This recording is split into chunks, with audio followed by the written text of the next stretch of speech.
श्री गणेशाय नमः। श्री सीतारामचंद्र अभ्याम नमः।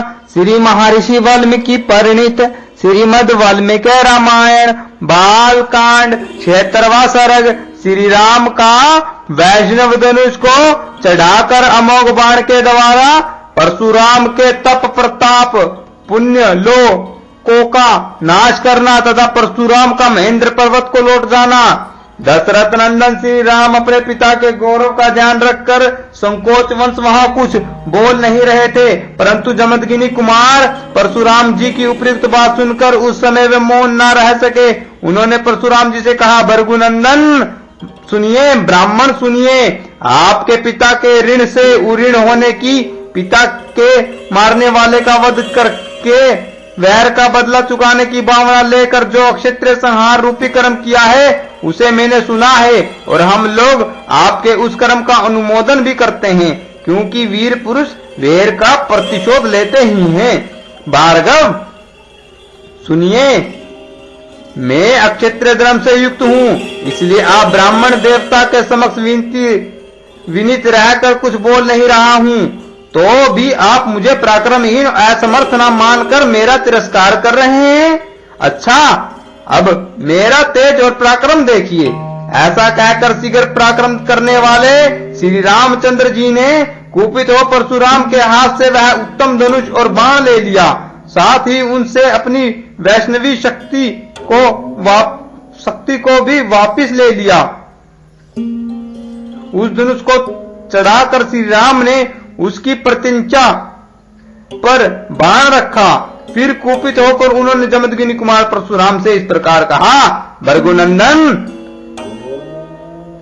राम बताइए, आप ब्राह्मण होने के नाते मेरे पूज्य हैं तथा विश्वामित्र के साथ भी आपका संबंध है।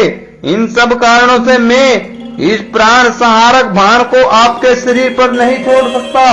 राम बताइए, मेरा विचार है कि आपको जो सर्वत्र शीघ्रता पूर्वक आने जाने की शक्ति प्राप्त हुई है उसे, अथवा आपने अपने तपोबल से जिन अनुपम पुण्य लोकों को प्राप्त किया है उन्हीं को नष्ट कर डालूं, क्योंकि अपने पराक्रम से विपक्षी के बल के घमंड को चूर कर देने वाला यह दिव्य वैष्णव बाण जो शत्रुओं की नगरी पर विजय दिलाने वाला है कभी निष्फल नहीं जाता। उस समय उस उत्तम धनुष और बाण को धारण करके खड़े हुए श्री रामचंद्र जी को देखने के लिए संपूर्ण देवताओं और ऋषि ब्रह्मा जी को आगे करके वहां एकत्र हो गए। गंधर्व, अप्सराएं, सिद्ध, चारण, किन्नर, यक्ष, राक्षस और नाग भी उस समय अत्यंत अद्भुत दृश्य को देखने के लिए वहां आ पहुंचे। तब जब श्री रामचंद्र जी ने वह श्रेष्ठ धनुष हाथ में ले लिया, उस समय सब लोग आश्चर्य से जड़वत हो गए। परशुराम जी का वैष्णव तेज निकालकर श्री रामचंद्र जी में मिल गया, इसलिए वीर्यहीन हुए जमदग्नि कुमार परशुराम ने राम दशरथ नंदन की श्री राम की ओर देखा।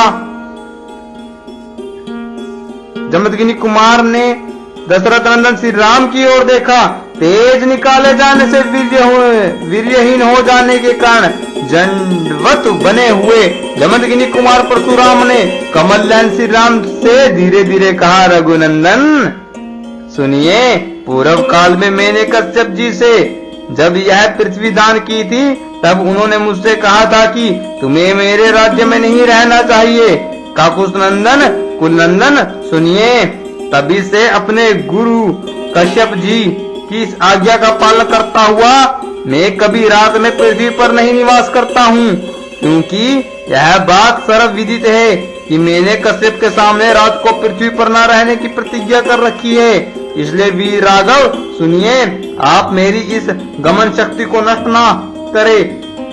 मैं मन के समान वेग से अभी महेंद्र नामक श्रेष्ठ पर्वत पर चला जाऊंगा, परंतु श्री राम सुनिए, मैंने अपनी तपस्या से जिन अनुपम लोकों पर विजय पाई है उन्हीं को आप इस श्रेष्ठ बाण से नष्ट कर दे। अब इसमें विलंब नहीं होना चाहिए। शत्रुओं को संताप देने वाले वीर, सुनिए, आपने जो इस धनुष को चढ़ा दिया है, इससे मुझे निश्चित रूप से ज्ञात हो गया है कि आप मधु दैत्य को मारने वाले अविनाशी देवेश्वर विष्णु हैं। आपका कल्याण हो। ये सब देवता एकत्र होकर आपकी ओर देख रहे हैं। आपके कर्म अनुपम हैं। युद्ध में आपका सामना करने वाला दूसरा कोई नहीं। काकुत्स कुलभूषण, सुनिए, आपके सामने जो मेरी असमर्थता प्रकट हुई है, यह मेरे लिए लज्जाजनक नहीं हो सकती, क्योंकि आप त्रिलोकीनाथ श्री हरि ने मुझे पराजित किया है। उत्तम व्रत का पालन करने वाले श्री राम, सुनिए, अब आप अपना अनुपम बाण छोड़िए। इसके छूटने के बाद ही मैं श्रेष्ठ महेंद्र पर्वत पर जाऊंगा। जमदगिनी नंदन परशुराम जी के ऐसा कहने पर प्रतापी दशरथ नंदन श्री रामचंद्र जी ने वह उत्तम बाण छोड़ दिया। अपनी तपस्या द्वारा उपार्जित किए हुए पुण्य लोकों को श्री रामचंद्र जी के चलाए हुए उस बाण से नष्ट हुआ देखकर परशुराम जी शीघ्र ही उत्तम महेंद्र पर्वत पर चले गए। उनके जाते ही समस्त दिशाओं का अंधकार दूर हो गया। उस समय ऋषियों सहित देवता उत्तम आयुधधारी श्री राम की बुरी बुरी प्रशंसा करने लगे। तदंतर दशरथ नंदन श्री राम ने जमदगिनी कुमार परशुराम जी का पूजन किया। उनसे पूजित हो प्रभावशाली परशुराम दशरथ कुमार श्री राम की प्रतिमा करके अपने स्थान को चले गए। इस प्रकार श्री वाल्मीकि निर्मित अर्थ रामायण आदि काव्य के बाल कांड में 76वां सर्ग पूरा हुआ।